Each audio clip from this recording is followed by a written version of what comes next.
বাংলাদেশে জেনজি আন্দোলনে তৎকালীন প্রধানমন্ত্রী শেখ হাসিনা যেন পণ করে নিয়েছিলেন ক্ষমতার পাওয়ার দিয়েই আগলে রাখবেন নিজের গদি। কোটা আন্দোলনের শুরুর দিকে শিক্ষার্থীদের দাবি মেনে নিলে হয়তো গল্পটা ভিন্ন হলেও হতে পারত। শেখ হাসিনার নেওয়া সিদ্ধান্তই তার অহংকার ভেঙে চূর্ণ বিচূর্ণ করেছে। ঠিক তার 2 বছর পরই জুলাই মাসেই একই ঘূর্ণিঝড় আঘাত হানে ভারতের রাজধানী নয়াদিল্লিতে। নিটের প্রশ্নপত্র ফাঁস হওয়াকে কেন্দ্র করে দেশটির জেনজিরা প্রথমে শিক্ষামন্ত্রী ধর্মেন্দ্র প্রধানের পদত্যাগের দাবি তোলে।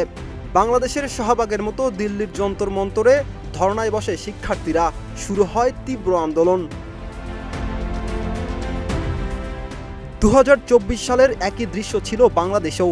শাহবাগ থেকে শুরু হওয়া আন্দোলন ছড়িয়ে পড়ে সারা দেশে।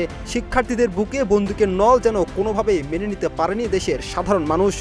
যদিও উল্টো চিত্র দেখা গেছে নয়াদিল্লিতে। পুলিশের হামলার বর্বরতার অভিযোগ থাকলেও নিহতের কোনো খবর পাওয়া যায়নি। টানা 2 দফা কেন্দ্রীয় সরকারের সাথে বৈঠকে বসলেও শিক্ষামন্ত্রী ধর্মেন্দ্র প্রধানের পদত্যাগের দাবি থেকে সরেনি ককরোচরা। এরপর ককরোচ প্রধান সারা দেশের শিক্ষার্থী ও সচেতন মহলের মানুষদের আন্দোলনে যোগ দেওয়ার আহ্বান জানান। নয়াদিল্লির আন্দোলন ছড়িয়ে পড়ে বিভিন্ন রাজ্যে। 2 বছর আগে বাংলাদেশের মাটিতেও বৈষম্য বিরোধী ছাত্র আন্দোলনের সাথে সংহতি জানিয়েছিল দেশের রাজনৈতিক ও ছাত্র সংগঠন।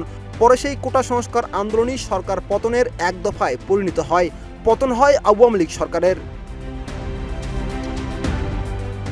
তবে নরেন্দ্র মোদীর নেতৃত্বাধীন বিজেপি সরকার বিপরীত চিত্র দেখালো। তীব্র আন্দোলনের মুখেও পুলিশকে মারণাস্ত্র ব্যবহার বা নিহতের চিত্র দেখা যায়নি। ধারণা করা হচ্ছিল ককরোচদের এই আন্দোলন হয়তো বিজেপি সরকার পতনের দিকে এগোবে। কিন্তু সেই ভুল করলেন না প্রধানমন্ত্রী নরেন্দ্র মোদী। মেনে নিলেন ককরোচদের দাবি। শিক্ষামন্ত্রী ধর্মেন্দ্র প্রধানের পদত্যাগের মাধ্যমে দিল্লির আন্দোলন এখন কিছুটা শিথিল। রাকিব হাসান, ইত্তেফাক নিউজ।